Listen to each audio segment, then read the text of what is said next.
So welcome everybody. My name is Nancy Marco. I'm the founder of this free online community. We've been gathering since 2006.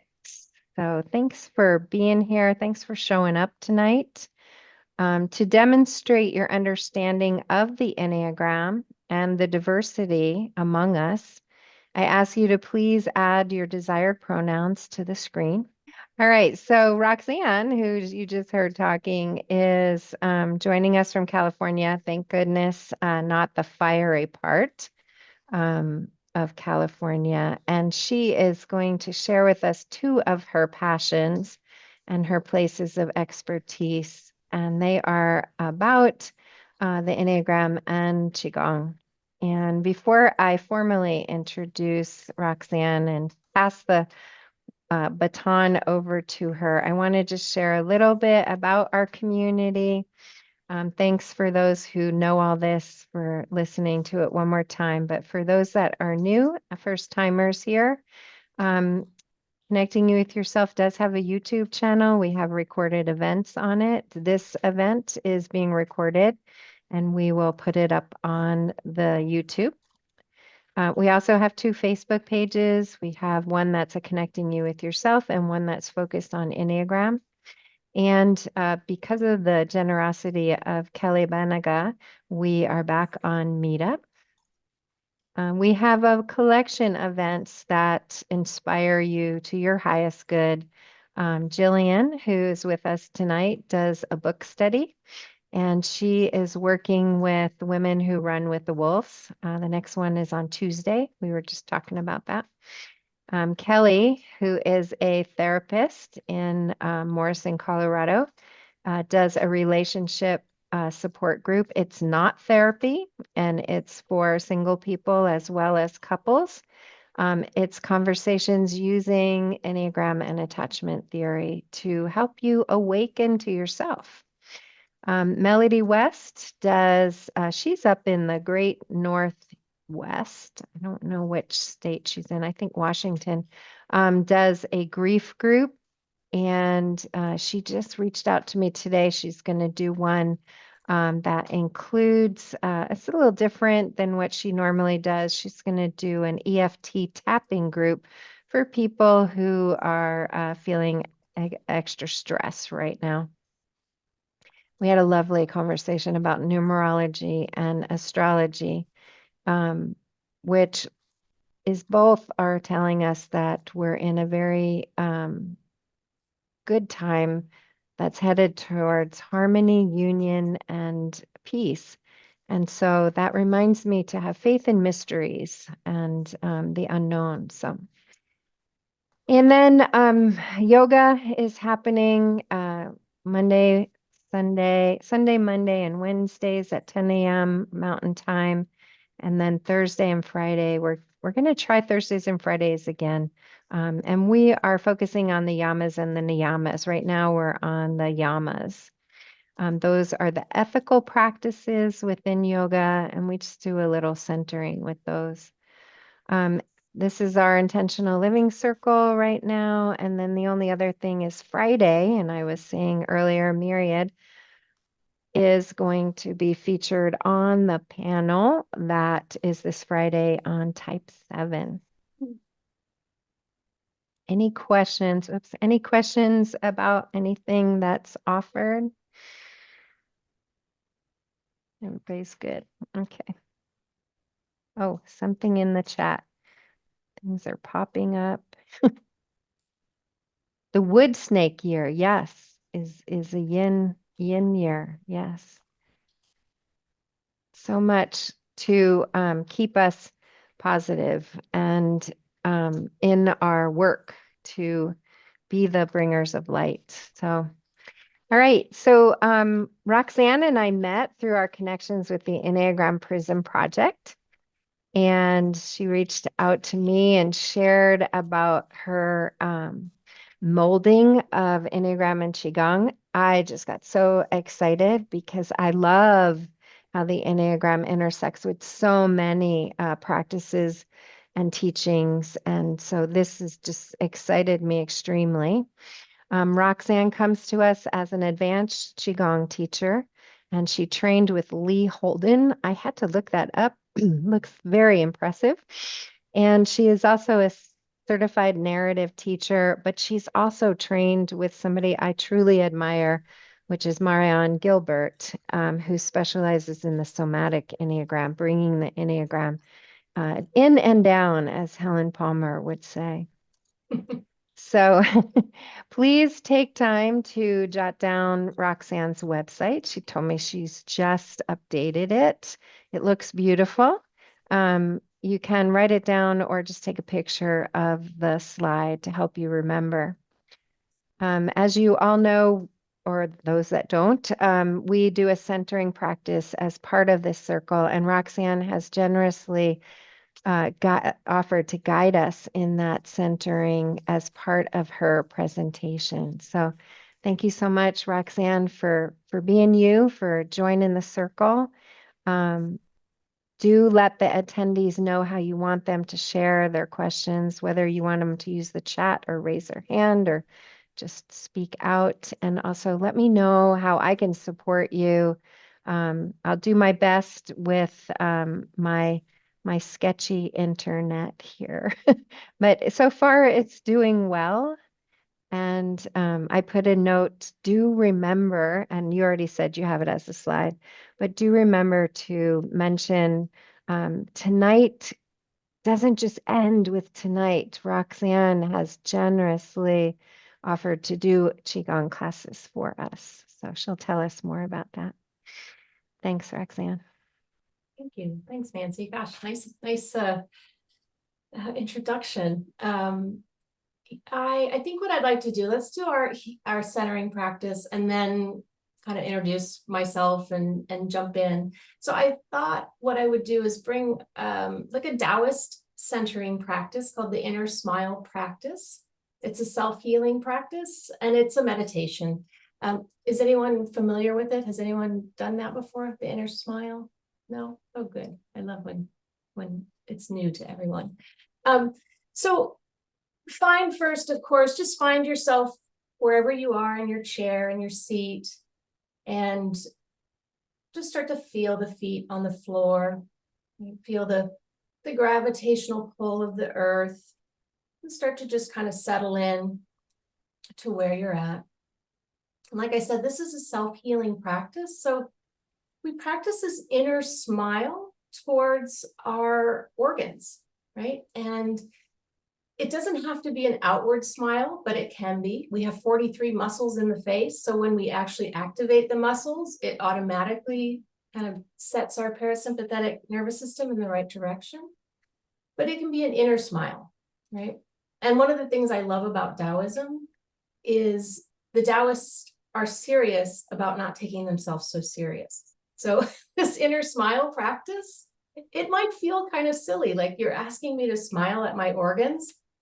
So I just invite you to kind of play along here. This is the path that we're going to be on tonight. It's just maybe not taking ourselves so seriously and loosening our grip a little bit. So again, just take another couple deep breaths into the belly center. You can have your eyes opened or closed, whichever suits you.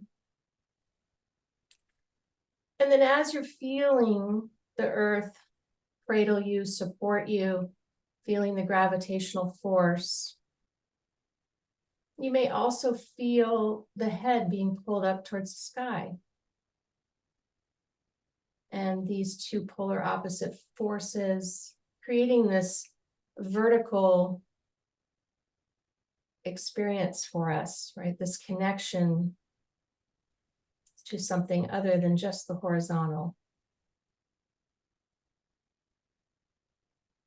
And so however you start to notice your breath, might be that you feel the breath through the nostrils or down into the belly or the rise and the fall of the chest.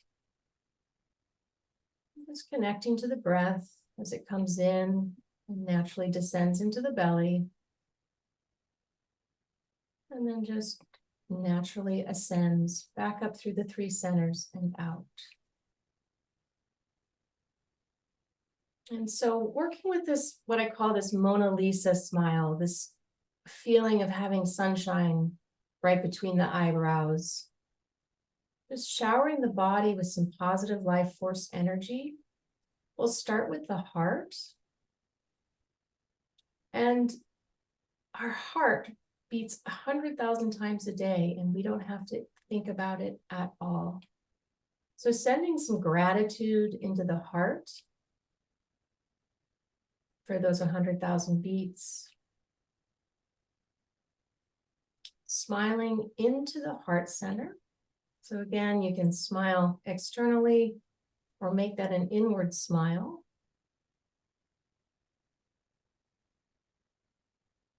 Just letting that smile radiate warmth and appreciation.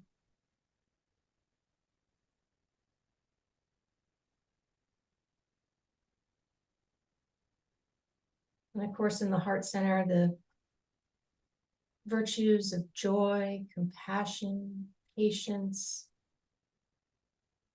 These are the virtues we're cultivating. And then if we move our attention down to, or up into our lungs, I should say, and I just place my hands on these organs. You're invited to do that. So just placing the hands around the lung points. And of course, the lungs bring in the life force. They're the commanders of qi. Now our lungs are passive. It's actually the diaphragm that's doing the work. Again, sending some gratitude, appreciation as the life force enters. Just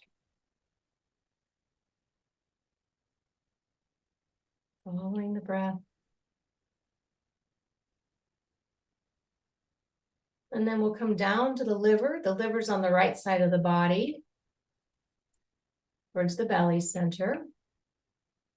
And the liver performs over 500 functions every day. It's a detoxifier. Right? And here in the liver, we're transforming any anger into kindness, into generosity. So again, we're focusing our inner smile, smiling towards the liver. Sometimes in this practice, I'll even imagine the liver smiling back to me. Having a relationship with the body. This is one of the beautiful things about Qigong is you get to create a different relationship with our bodies. And then if you go to the left side, the spleen. Of course, the spleen, this earth energy, this groundedness, this open-mindedness. Spleen in the stomach, in charge of our digestion. So sending that inner smile into the spleen.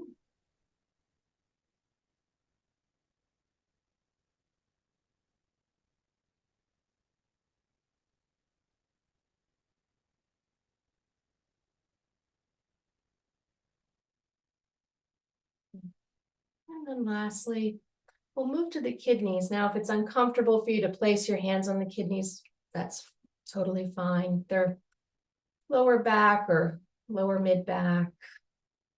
And again, the kidneys are in charge of bringing inner peace, tranquility, and detoxing the blood, filtering the blood. The kidneys are our little battery packs, right? We want our kidneys to be strong, be full of energy. So smiling to the kidneys.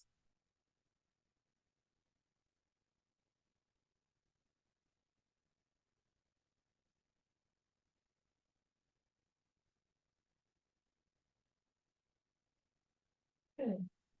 And then letting that go and coming back into the space. You can open your eyes, just come back into the Zoom room here. And let's just go ahead and take your hands in a loose fist and just up and down the sternum. Just knock. We hold a lot of emotional stress and tension here sometimes. And so just knocking. Beautiful. And then letting that go, taking a deep breath together. Everybody just take a nice inhale here. And as we exhale, you can use that heart sound, right? So an inhale and then just a nice, just letting it go. Beautiful. Maybe one more time. Deep inhale.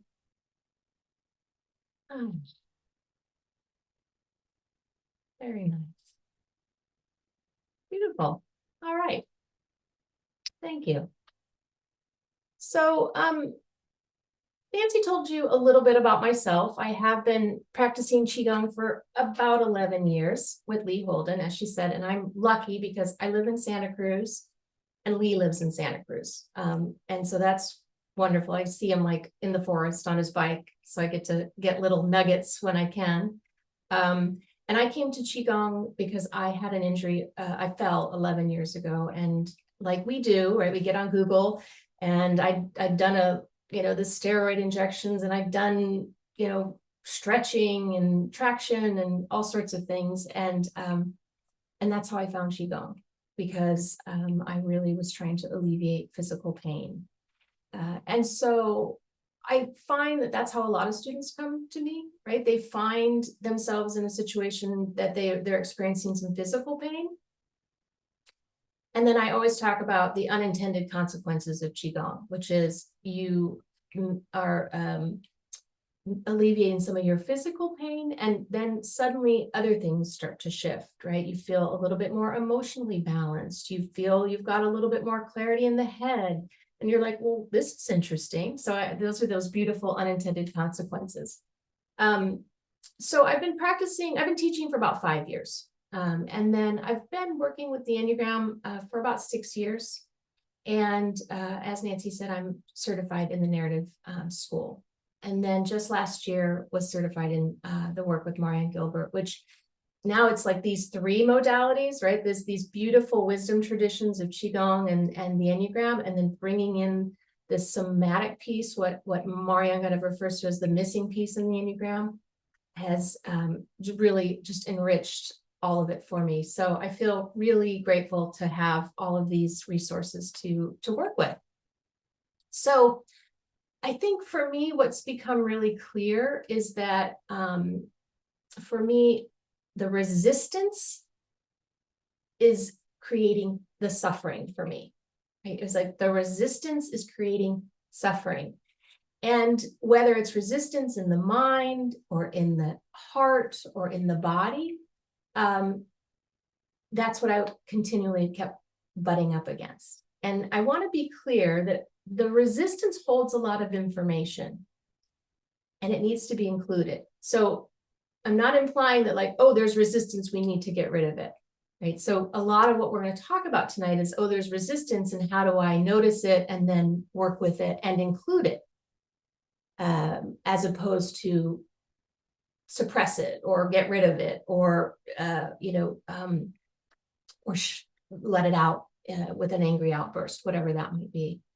And so once I had a clear understanding of like my narrative, my story, which I think is important to understand and have a narrative, that self-awareness piece, then I could turn inward, into my body when I started working with the Enneagram. And luckily I had a Qigong practice for about 5 years already. So I felt really fortunate because I'd had already spent a lot of time in my interior landscape, right? So I think that the Enneagram is a beautiful way it's a beautiful map to understanding our stories. And then of course, Qigong is this place where I was able to really resource myself and support myself. So one of the principles of Qigong is meeting yourself wherever you're at in the moment. And of course, noticing what the resistance is, noticing what's standing in the way. Like I said, I started noticing I was resisting a lot and managing my life force in a lot of different ways. And it was exhausting me, right? Does anyone, Nancy's nodding, or anyone relating to that? Like, why am I so tired? Yeah. Yeah. Yeah, So resistance takes a lot of energy. takes a lot of energy. Exactly. So yeah. So Qigong has helped me to relax my body. And this is a big deal for me and for many people. Like, so in my experience, I feel like we need to relax our bodies first and then resource ourselves, and then we're ready to work. So as we build capacity in our nervous system, we can stay with the fear or the anger or the shame without having to change it, right? Marianne calls this the path to radical inclusion or radical acceptance, I think is the word she uses. And so it's this, again, not having to get rid of it, but, acknowledging it, working with it, transforming. Again, in Qigong, we talk a lot about transforming negative to positive. And we have a practice where we get to spend time doing that. So another way I just look at it is, how do I block my life force? And the Enneagram kind of shows us, well, we block it in 9 different ways, right? So Qigong is one way to build resource. Yoga is another. There's tons of resource out there that are somatically based. And I just happen to land in the space of Qigong. And one thing I want to just remind us, is everybody pretty familiar with the Enneagram? Is there anyone here who doesn't know their type or doesn't? Everybody, I don't see some people on screen, but should I assume? There's a few people who are still settling. Okay. So if I use a term that there's a question, sorry, Nancy, I know you told me to address this. I am not great about looking in the chat. So my preference would be just go ahead and put your hand up, or honestly, even just give me a wave or jump in. I don't mind having questions. And I just often don't look at the chat, and I don't want you to think I'm ignoring you. And I will watch both. So I will help. Good. Okay. So one of the things I want to just remind the group is that the defense mechanism is an energetic push back into our idealization, right? So the idealization is an adaptive strategy. It's not a resource. So when we're talking about resource, remember, the adaptive strategies are strategies, but they don't actually fully resource, right? So Qigong creates more capacity in the nervous system, and the defense system is energetic, and it's of course directly linked to the fight, flight, freeze, right? So as we build capacity, we can better work with these alarm bells as they go off, right? I think Qigong has also helped myself with focus of attention. So again, I use Marianne and her language a lot, but one of the things she said during one time when I was with her was our focus of attention is our greatest power, or one of our greatest powers. And I kind of let that land. And it's true, right? Because what we get to start to do when we notice our focus of attention, which again, the Enneagram says, hey, here's these 9 different ways, these 9 different focus of attention that are often unconscious to us until they are conscious. And then you go, oh my gosh, it's like, here I go. And I've put on my type 8 lens now, and I'm seeing the world the way I want to see it, or the way, even unconsciously, I'm seeing it, and I'm seeing who's got the power, who's in control, where's the equity, where's the justice, right? This is my lens as a type 8 that I'm looking at the world through. But my attention gets hijacked based on my personality, right? As a type 8, I have a type 8 structure, and often my personality is hijacked by, I'm hijacked by that personality, right? So one of the things when we start to work with focus of attention is we get to start to be discerning. Where is my attention automatically going? And then where am I at choice? And you'll hear this quote, the Viktor Frankl quote, although some people dispute it's Viktor Frankl, but between the stimulus and the response, this is where the power is, right? That not verbatim. So essentially, this is what we're talking about. The space, the pause is, can we notice where our focus of attention is going naturally? And then can we be more at choice? So that takes resource, right? That takes some resource. So let's just play with this a little bit. So go ahead and again, just find your seat, just find yourself relaxed in your chair. You can have eyes open or closed here, either is fine. Again, notice if you're holding tension in the belly or the shoulders, if it's easy to let that go a little bit. And then again, connecting to your breath in whatever way feels easiest. I'm going to ask you to shift your focus of attention consciously to the bottom of your feet.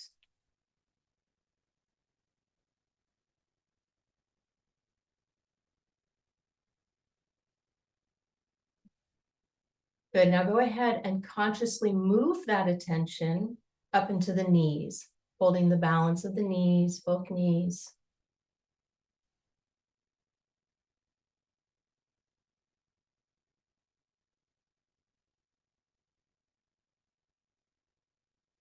And then again into the belly center, consciously shifting your attention into the belly. Seeing if you can hold your attention.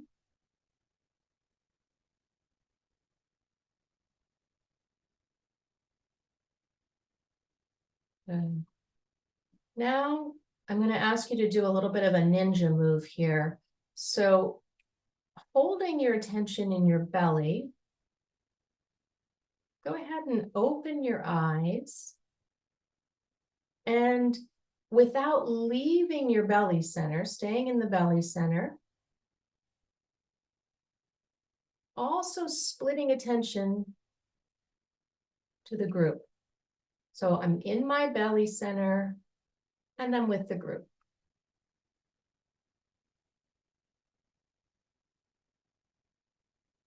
Nice. And you can let that go. You can let that go. So I'm curious if anyone just, how was that? Like on a scale from 1 to 10, was it easy? Was it difficult? What happened for you? Anybody? Go ahead, Jillian. I felt the blood and the energy, kind of flowing. I think also when I connected with group, it was like my nervous system was leveraging a community. I could actually kind of feel that. Yeah. And what was the felt sense? Like, how did you know that's what that was? Possibly warmth Yeah. or a heart, a feeling in heart. Beautiful. Anybody else? How was that for you? I called it a ninja move because it's hard to split sometimes our attention, right? We have a tendency often to jump out of ourselves. And so it does take a little bit of practice. It was hard for me. I mean, when you said connect with the group, I immediately needed to go back to feeling my feet and my knees. I needed to come back down to stay with my belly. Yeah. I think Mariette, did you have something too? I saw your Yeah, hand. yeah, thanks. Yes, I wanted to share about the experience. It's the first time I try it, and honestly, it felt so comfortable for me, being in my belly consciously and with the group. Beautiful. I can't explain, but like, yeah, I struggle all the time with being separated from my belly, which causes me very much trouble. And being consciously with my belly and with the group, knowing that I don't have to be separated, felt really aligning for me. Thank you for That's beautiful. I love that. And I love that you said it's hard to describe because, right, the first line of the Tao Te Ching is something like, that can be named is not, it's not that anymore, right? It's like, it's not that. Once we start describing it shifts anyway. So that's cool. That's great. Yeah, thanks. Thanks for sharing.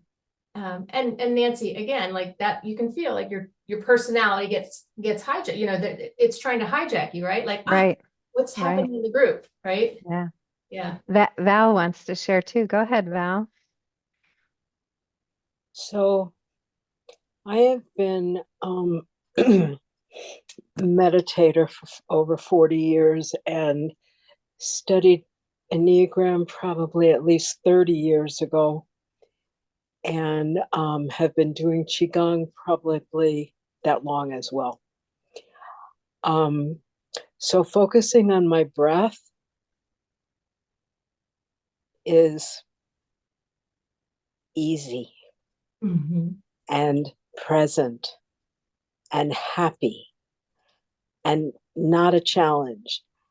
As you added more distraction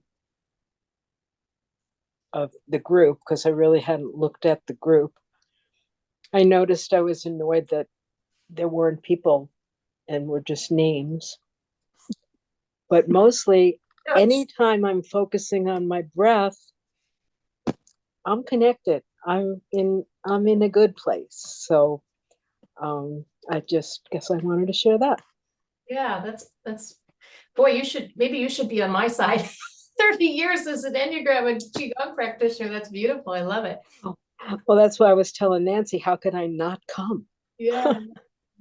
I want to ask the questions, Val. How have we not met? Because I have also been studying for 30 years in Colorado. So we have probably been in the same room. Julie Foster. Yes, yes. Julie was my teacher. I did panels for Julie. So it is very possible we have been face to face. Yeah. But she was my teacher. And I have led Qigong. I've never taught Qigong, but when I've found myself in communities of women on retreats or whatever, I'm going to do it anyway. If anybody wants to join me, you're welcome. Yes. And the only thing that I have added to the Qigong that I originally learned, which was 18 style, is I added a 4-line affirmation, that a Buddhist prayer that I just love, because what's the point of counting to 8, man? It's like, so I just do this affirmation over and over because it's 4 lines. And so, yeah, it added a lot for me. But otherwise, I probably have nothing else to say. I will be happy to listen. Oh, I love that share. And I love that you've added your own affirmation, because again, right, this is the Taoist, it's about direct experience, and it's not a dogmatic practice, right?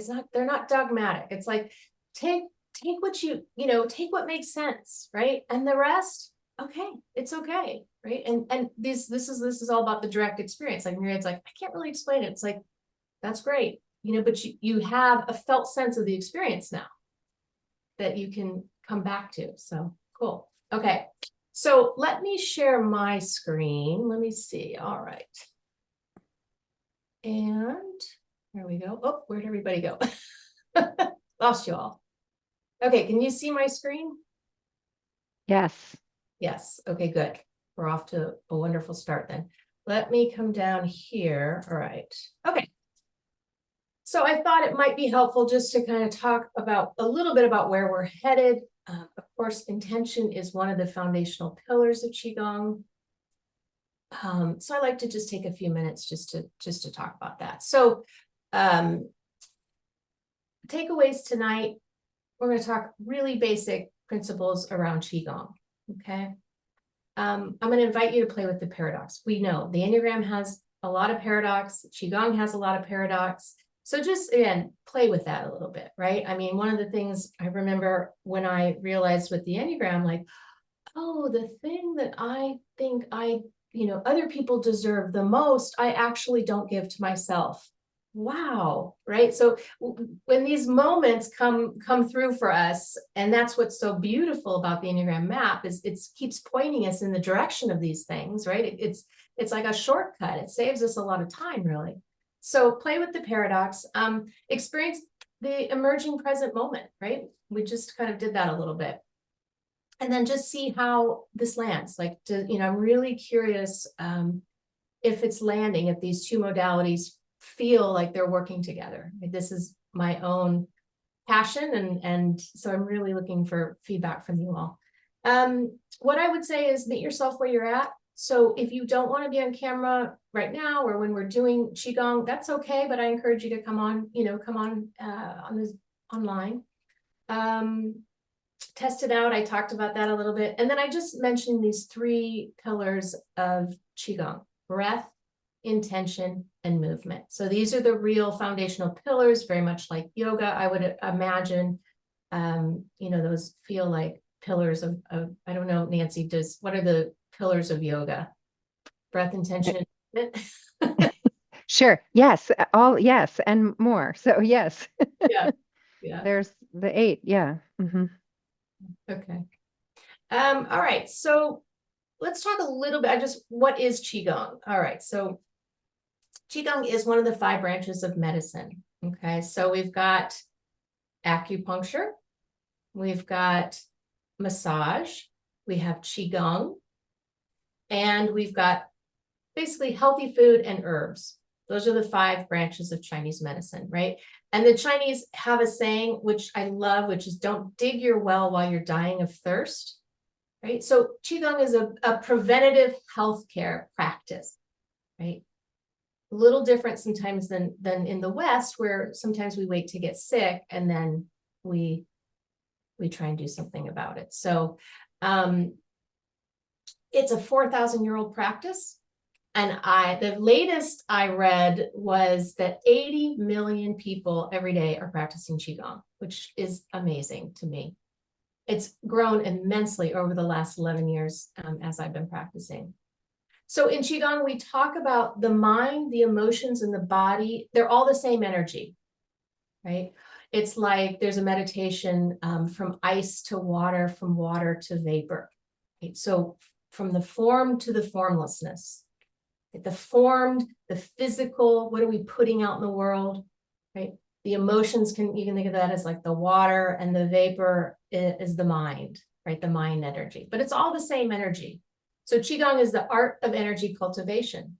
And so the life force connects us, mind and body, and the goal, if you will, is like to work with the energy instead of against it, right? We learn how to flow with life rather than manipulate, right? So that's that resistance piece, okay?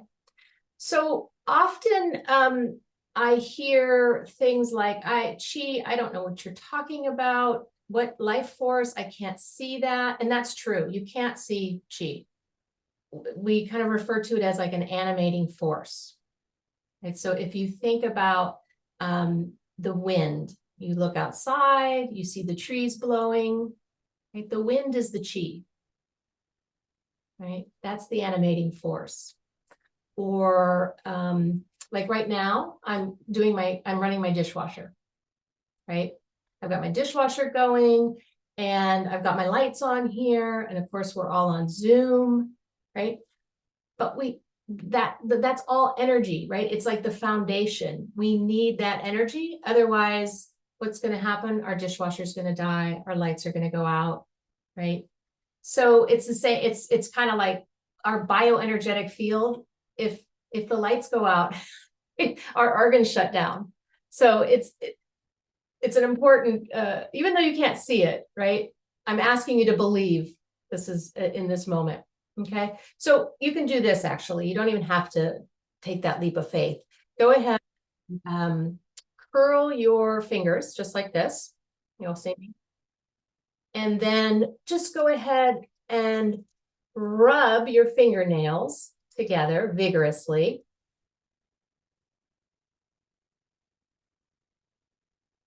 Hopefully that's not making anyone too crazy there.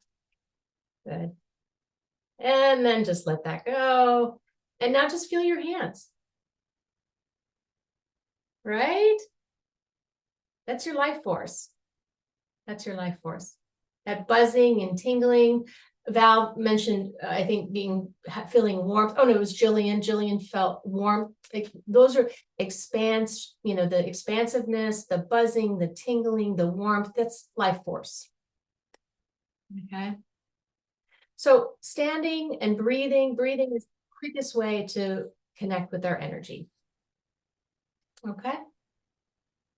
All right. So let's look at these two modalities, these two wisdom traditions. So how do they compare? Well, I mean, this would take me a long time to talk about, but some of the comparisons, right? Both, I love how Val's still rubbing her fingernails. That's awesome, Val. Feel free anytime. So both are spiritual maps of human development, right? They're both maps. And we know there's many ways to get to the mountaintop. Okay. But just because you have the map, right, doesn't mean you took the trip. So the invitation is, let's take the trip, right? Both, of course. So let's think about this. Both, both of the systems encourage transformation, right? Both encourage transformation, and both talk a lot about these three centers of intelligence, or in Qigong, we call them the three treasures. I call them the three centers of experience, but this is important, they both wisdom traditions reference these three centers. So, and we know they hold a lot of information. Right? They hold a lot of information. And you can just ask yourself right now, or you probably, if you've studied the Enneagram or done, actually taken the trip, as I say, there's probably one center that you might not use as much as the others. Right? So again, the Enneagram can point us in the direction of, oh, what's the center that I maybe am underusing? And remember that our personalities are formed in the center that they are in. So again, a little bit of a paradox, I think, is like we use the energy of the center that we're in as a resource, right? We can be highly resourced there, and we can also use the energy of that center to defend and defend and block, right? It's like, oh, that's how I, like, as a type 8, right? I can use that belly center energy to power up and defend. It's part of my mechanism. And the heart types do the same thing, right? I'm going to use the energy of the heart in a resourced way, but also in a way to, there's a little bit of, I could manipulate, or, that kind of thing. So, and same with the head center, right? I know we've got a couple type 7s here. It's like, I can really power up that head center around making sure that the narrative is matching, right? I want to use that rationalization. So, so both systems really encourage us also to move away from the binary. Okay. And I think this is such an important piece around this path to acceptance or radical inclusion, or however you want to speak about it, because we start to be able to hold both, right? We hold the binary, we hold the affirming and the denying, we hold the I am and the I am not, right? The idealization and the avoidance. We start to move away from the binary, and that is, we'll talk a little bit about the three forces and the integrating force or the balancing force, right? But this way that, again, the third force, if we can stay, and that's the self-regulation piece, right? The building capacity, then we open up to that third force, right? We can't force that. I hear teachers talk about like, oh, I'm gonna go do integration. It's like, well, do integration, right? Yeah. So we need to be able to really work with these polar opposite forces. Okay. All right. So let's just talk a little bit about how we work with our energy, and then we'll move into a practice. We'll take a break before practice though. So I love this, this first bullet point, become present to what is in the moment. Well, boy, that is a short bullet point for years of what took me years and years and years, and still, it's a work in progress, right? Become present to what is in the moment. So again, this is really, it's like for me, really the first step was like, notice the resistance, notice that I'm resisting and it's a felt sense wherever that is. And that's really the first step, because allowing myself to drop into the moment as it is, down the road a little bit. But if I can at least, again, resource, pause, and then just let myself feel from a felt sense perspective, sensation, that there's some resistance. Okay, then I can kind of move forward. So every time you come back to presence and really try to be with what's happening, that's the practice, right? That's the practice. So like as a type 8, right, I feel the like, oh, vulnerability is lurking, or, oh gosh, I'm this little heart of mine, it's under threat. And so I can feel the powering up of that energy, right? My real yang energy. And we'll talk about the types and the different ways we defend. Or as a type 9, very different. I don't think we have any 9s, but 9s, right? It's like, oh, the diffusive energy, right? There's a response. It's not like powering up, but it's like the energy becomes very diffuse, and you're like, or hello, So so you'll start to obviously notice your patterns in your energy. So I think the other thing I'll say here is it's actually in the PowerPoint, but our conditioning leads to what the Taoists call acquired chi. So just like our personalities, right? Our personality is made up of our conditioning. That's kind of one of the components of our personality, and the patterns of habitually, thinking, feeling, and doing is our personality, right? We know we're not our type. That's our personality. That's our ego. We're so much more than that. And so this pattern of holding, just like our personalities, it's like the pattern of holding helped us survive and navigate, right? Nancy mentioned I was teaching in jail for about 3 years. And, this was such an important piece for people to understand that it's not, the personality is not a negative thing. It helped us get to this point, right? And in the situation of teaching in jails, often it helped them truly survive. Right, there was so much trauma, and there's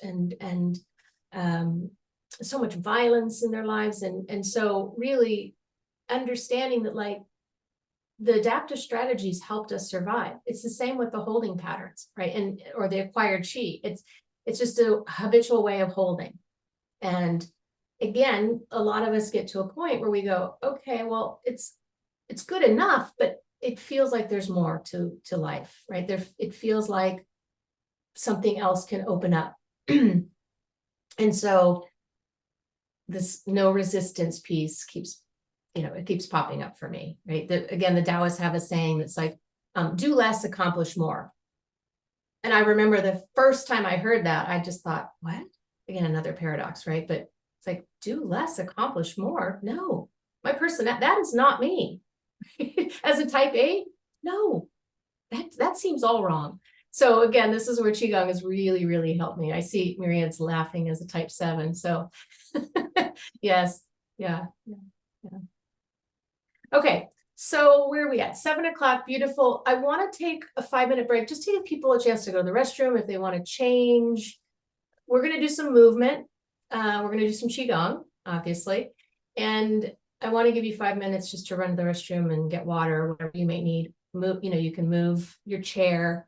And then we'll just come back. How about we come back at 7:03? Does that sound okay?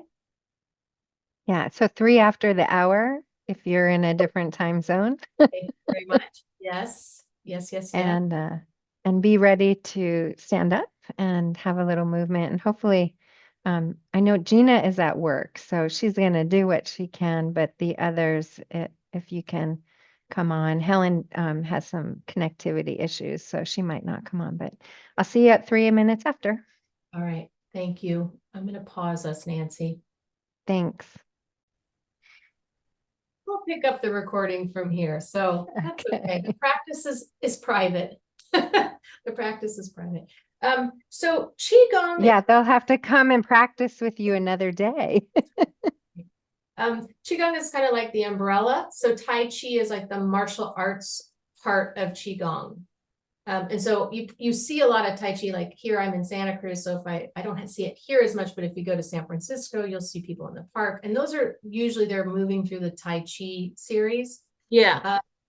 And so, yeah, it's more of a martial arts Qigong. And for me, I just haven't learned it because I was so drawn to Qigong and kind of the simplicity where we repeat movement over and over again. And it takes kind of the thinking out of it for me. I don't know, Val, do you practice Tai Chi also? No, You're muted, Mal. You're muted. I don't practice anything except the Qigong that I learned, which Yeah. was 18 style that I learned from a teacher who had learned it over in China and Yeah. came to our yoga class and taught it. And Yeah. I got the tape and I watched it 2-3 times, and I've done it on my own ever since. It's a personal practice. Yeah. Is it the Shiba Fa, or is that what it is? I have no idea. It was Yeah. called 18 style because there are 18 different movements. Yes, I think I know. So, I mean, Val's pointing to something and important, which is there's so many different styles of Qigong, right? There's a multitude of styles of teachers. It's important that you find somebody and a style that you connect with. And then practice. And then practice. Yeah. And then practice, right? And then you have to go on the trip, right? Doesn't help just to have the map. So, yeah, so there's spiritual Qigong, there's medicinal Qigong, medical Qigong, there's like Tai Chi, there's Iron Shirt, there's all sorts of practices. My teacher, the reason I was drawn to him, not just because he was local, but he, to me, made Qigong very approachable, right? It was just a very approachable, as a type 8, right? Practicality is important to me. I'm a very practical person, and this felt like a very practical style. So yeah, it's a real personal choice, Okay. Thank Okay. you. Yeah. Yeah. Good. Okay. Well, let's see how we doing. Oh my goodness, it's 7:40. All right, we better jump into the nitty-gritty here. Okay, so I'm going to move, let's see. I'm going to share my screen again. And there we go. Every time I share my screen, you guys, everybody moves. Okay. So let's go to the next slide, shall we? All right, I gotta come down here then to do that. Whoops, yeah. Okay, so this probably looks familiar to some folks, but I want to shift gears a little bit. We're going to start talking about how the energy kind of shows up in the type structure. Okay, so we'll get a little bit more into the type. So this, of course, is the yin yang symbol, the Taoist symbol of these 3 life force energies that have been manifested, right? So many spiritual traditions recognize these 3 different forms in different words. In Qigong and in Taoism, we use the symbol to describe the way this primordial energy, this Wu Qi, is manifested, right? Is split into these 3 energies. So Wu Qi refers to this the distinction prior to the split, okay? And so the yin energy represented by the dark side is this more receptive energy, right? It's this more inward energy. It's a quiet energy, a nourishing energy. It's an absorbing energy.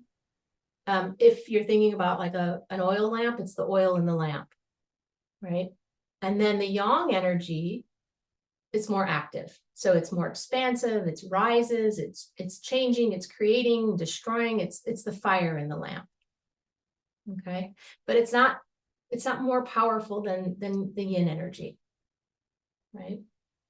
And then this third force, this reconciling energy or balancing energy, is the relationship between the yin and the yang. Right. This constant change in the balance. Right. And so everything is shifting, everything's giving birth to something else, right? So it's like water is a good example, because if you think about water, water can be very still, very deep, right? Nourishing, but it can also be very active, very, you think about water eroding rocks, stones, right? It's very, and it's an active energy. So it shifts, it changes, it's not static. So that, and you see a little dot of the yin and the yang and vice versa, right? So in the Enneagram, we describe, there's a lot of similarities, right? We know about the law of one, yeah, the circle in the Enneagram shape, representing the law of one, the law of unity. Everything's connected and interdependent, right? And in the Enneagram, we work with the law of three, right? Gurdjieff talks about the the idealization and the avoidance, and the reconciling force being the balance between those two, right? So just like when we talk, when I teach the Enneagram, and when Nancy teaches it and others, we talk about, we come into the world with a balanced life force, right? We come into the world with a balanced life force. And as we develop our personalities, or as our personalities develop, really, right? These adaptive strategies come online. This natural flow of energy starts to constrict. Right? Again, this is the kind of acquired chi. And we begin to tighten up, we begin to experience a loss of balance. And it can show up in different ways, right? So it can show up as like an overuse of energy. It can show up as a stuckness, right? It can show up as an overuse of yin energy or yang energy, right? And these then become our conditioned patterns. So like, for instance, as an adult, we may feel unbalanced in our yin energy, right? It's like, I can't make a decision. I don't have a boundary, right? So it's like, oh, I'm starting to recognize that the yin energy is off, is kind of gone amok a little bit, right? That's not a technical term. So, I can use myself as an example, right? I'm a type 8, so I can get really excessive in my yang energy. Right? And I can use that energy again to start to defend, start to make sure that I'm staying in that idealization, right? Do we all know our idealization as a type? Yeah, the kind of the I am who I need to be in order to be loved and, safe and autonomous. Yeah. Right. So it's like, when I feel like, oh, I'm not being perceived as strong, right, or autonomous as a type 8, I'm gonna power up. I'm gonna use that yang energy, and it's like I'm almost doubling down on it, right? It's in excess at that point. Okay, so I'm gonna show this. Yeah. Okay, I think we'll work with this slide. This slide is I took this slide from Dr. David Daniels' website. Okay, so I would invite you to go check out his website. He has so much information, and the harmony triads, which is what you're looking at right here, is from his work. Okay, so I know this is not a great slide, but this is the slide I'm using. So, so we know in the Enneagram, we have a lot of different triads, right? If you've studied the Enneagram, there's all sorts of triads that we can work with. So tonight I want to work with the harmony triads as we look at these 3 energies and the energetic patterns, okay? And so the harmony triads give us an opportunity to work with the 3 centers, okay? It gives us connection to all 3 centers. So when we look at these 3 triangles, these 3 concentric triangles, we have the 3, 6, 9 as the green triangle. We have the 1, 4, 7, right, as the darker triangle, and then the 2, 5, 8 as the light blue triangle. Okay, and what this allows us to do is each type now has connection to the heart, the head, and the belly. The original Enneagram map, when you look at it, you might notice there's certain types that don't actually have a connection to every single center. So for instance, if I'm a type 7, we've got a couple 7s here. right? 7, we know, goes over to 1 and travels down to 5, right? Well, where's the line to the heart? We know 7s have a heart, right? 7s, you have a heart. So this harmony triad, yes, gives us the opportunity to have the 7 connect at 1 and connect at 4, right? And I know a lot of, I think I saw someone tonight said, oh, I'm a 4 or a 7, right? There's a lot of connection here between the 4 and 7 line. We know that. So 2 is another example. You know, Nancy is a 2, and we know she goes over to 8. Her line comes over to 8 and goes down to 4, right? But where's her connection to the head center? Okay, so these harmony triads just give us an opportunity to work and take this 3-centered approach. Okay, so if I now look at this, again, this is from Dr. Daniel's website. What we're starting to do is look at each type and kind of see where that energy becomes unbalanced. Okay, and the three energies interact with the centers of intelligence. So for instance, if we look at type 8, 9, and 1, we know that's the belly center, right? Okay, so the belly center types, we have one type, type 8, that becomes more unbalanced in yang energy, right? In that excess of yang. We have type 9. Do we have any 9s? No, I don't think so. So we have type 9 more excessive in that yin energy, right? And we'll talk about this a little bit. And then the balancing types, the types that are balancing, and those are 1, 6, and 2. What happens here is there's it's like, it might be easier when I go to the examples, but there's almost like the energy goes, it goes yin, and then it's like, oh no, that's too yin. I'm going to go back to the yang side of things, and then, oh gosh, but I can't be like that. That's too yang. These types, the 1, 2, 6, you can see, if you start to watch, you'll see this kind of toggling back and forth between yang and yin, and yang and yin. And what happens is they kind of get stuck almost in this. It's like there's a constriction, and I'll give you some examples as we move through. Okay, so so again, there's kind of a lot here because there's the harmony triads, and then I'm asking you to look at each center. So if we look at the heart center, 2, 3, and 4, right, we have this kind of balancing energy that the 2s come into the world, and it's like, I'm trying, the ego, this kind of compliant way of the ego is, I'll use 2 as an example because I feel like it might help. So 2s are very attuned to the external, right? We know that. And there's a repression of needs, but also there's a recognition of needs in a way, right? Yes, Nancy's going, yes. So if we talk about the type 2, it's like I naturally have a free-flowing life force that often we talk about divine reciprocity, kind of this. I do this when I think about divine reciprocity, right? But again, the ego is kind of trying to control or manipulate or balance these 2 life forces, this yin and yang life force, right? So it's like I have my own needs, and then I'm constantly trying to meet other people's needs, right? So as a 2, it's like, I'm not really going to compete. That would be too yang, right? To go out there and compete. But that also doesn't feel like, sitting back doesn't feel good, right? So there's this constant like back and forth that a 2 will experience with their energy. Does that, Nancy, I'd love to hear from you, or is there another 2 here online? Does that make sense? Does that help? Yeah, I was thinking of the Enneagram thought today.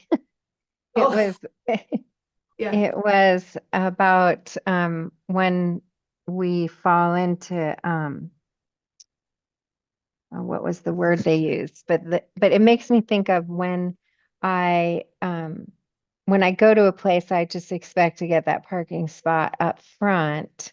That's where the self-indulgence, I guess, occurs. And then, but I also want you to get the parking spot up front. So there is a balancing. I don't want to compete. I don't want to take it from you, and I would never take it from you. But there is this expectation of being treated special,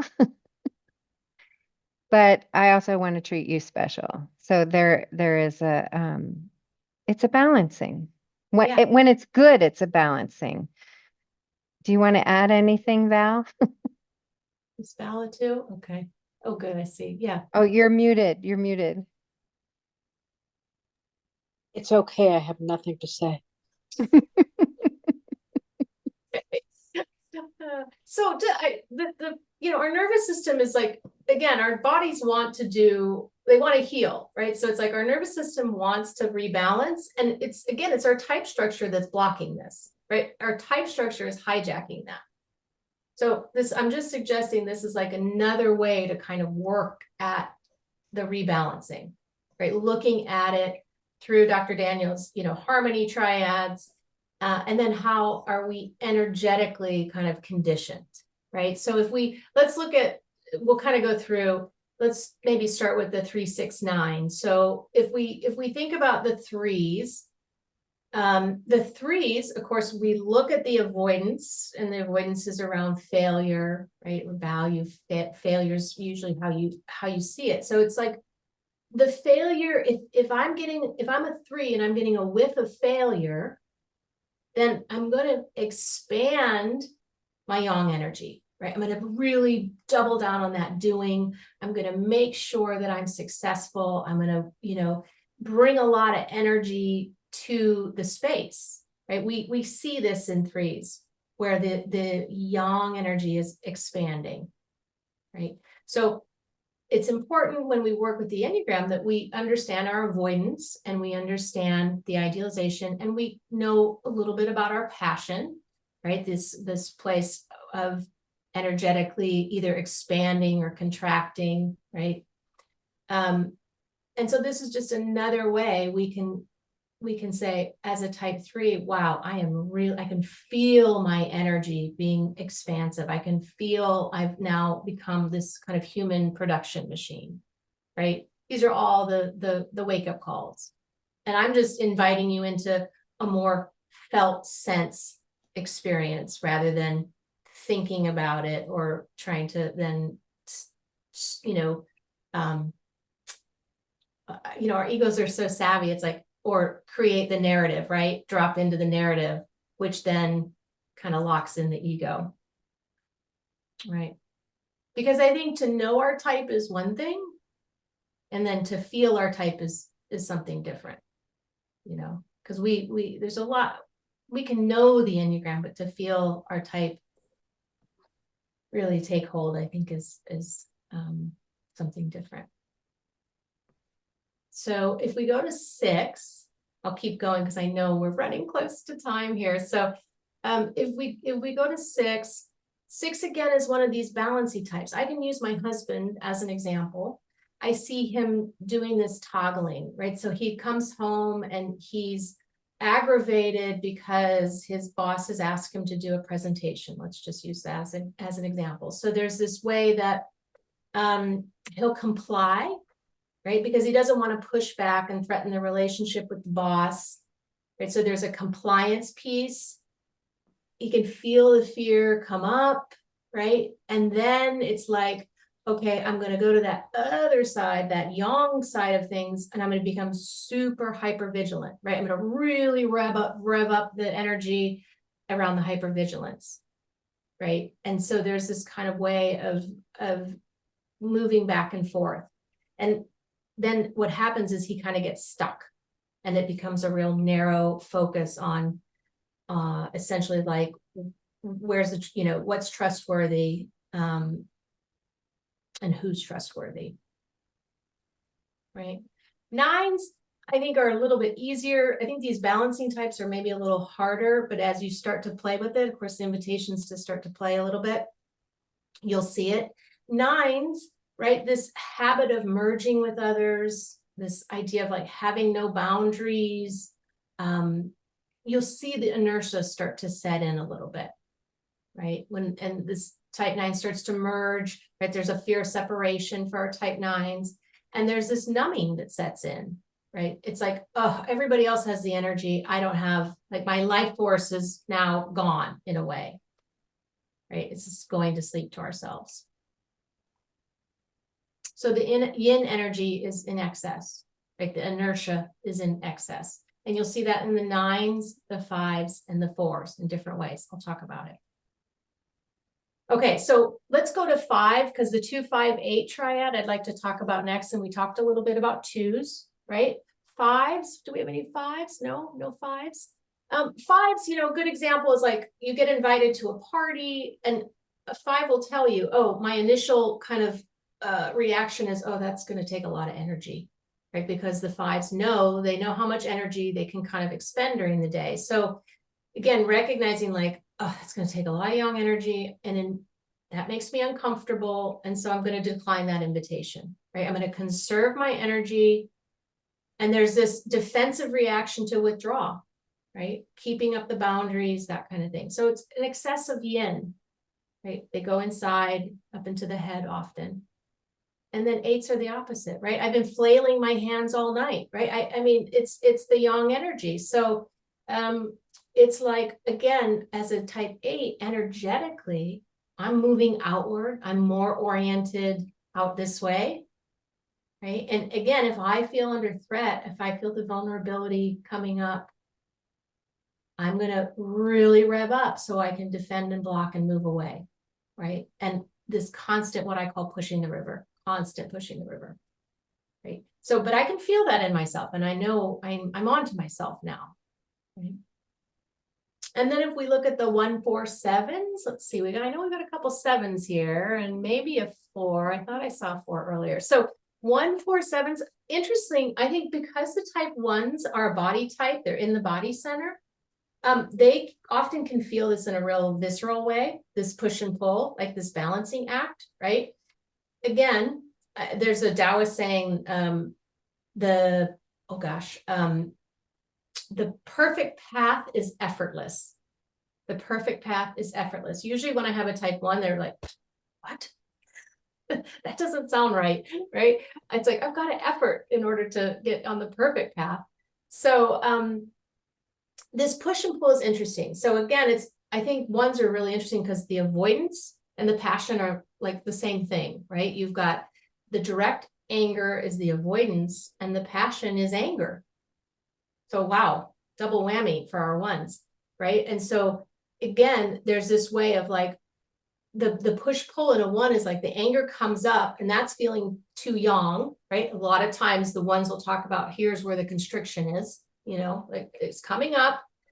And then it's like, I'm going to push it down because that feels too yang. But then that compliance feels too yin, right? So again, we're kind of it's this often up and down the central channel for our type 1s. And so it's then I'm stuck again. And I'm kind of stuck in this narrow duality of just right and wrong. Okay. And then our 4s, very similar to the 5s and 9s, right? It's like there's a collapse of inertia, but it's like we know the 4s can absorb other people's emotions, like a 9, they can absorb other people's agendas. And so again, it's like this way that there's a loss of connection with the life force. Often I'll see in working with Marion in community, the 4s, they often like lose energy in their limbs. It's a real collapse energetically for our 4s. And so it's important to know that, right? I need to kind of rev up the yang energy a little bit, right? And then last but not least, our lovely 7s. We always make the 7s go last. Okay, so our 7s, right? Very much like our 8s and our 3s, right? There's a revving up, a yang energy in the head, right? So our type 7s, it's like they're activated if a type 7 feels like there's a possibility of emotional pain, or there's a possibility that, you know, I'm going to not have the next big adventure, or I'm going to be limited in some way, right? Those are the things that are going to start to put that type 7 into that overactive yang. I got to plan, I got to power up the positivity, I've got to create joy, right? And again, you can see this in the 7s. You can see, this is why I love the Enneagram. It's a tool of compassion, right? Oh, I see what's happening in this person, right? And it's like, for me, instead of being like, oh, they're doing it again, I can see like, okay, I can see what's happening here, right? Taking a breath, pausing, kind of letting it play out in a way, right? So, I like the way David Daniels, like I said, has framed this. And really, like I said, the invitation is to just play with this idea, right? And I would love to hear from you all in the next week, just to see if you notice some of the things we touched on tonight, because I know, just in the interest of time, I want to close. And so I know I've rushed the back end here a little bit. I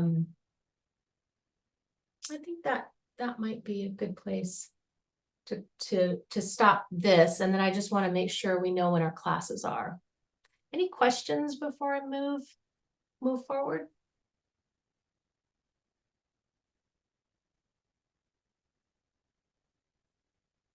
No questions? Looks like everyone's good. Tired, yeah. Yeah, or tired. For some people, it's 10, it's late. Yeah, I think Helen, it's after 10 now. yeah. It's Well, actually 11:04 where Oh. I am. She's really late. thanks for Bless her hanging heart. with us. Oh my goodness. I'm gonna just remind everybody that free classes start next Tuesday. So here are the class times. I had to do back-to-back on the 11th and 12th because I am going to China and I get to work with a Qigong master for a week. So I'm really excited about that. So please drop in. I would love to see all of you again. And I think what I'm going to do is probably the first class, maybe focus on the lower Dantian, then middle, then upper, and then that last class we'll come back to a 3 treasures practice, but we'll do a little bit deeper dive into each of those Dantians. Okay. Awesome. Oh, thank you. Thank you so much, Roxanne. I just want to remind everyone, the Zoom link is going to be Roxanne's. So she's going to be the person on the classes. So do note those. They're on the calendar on the website.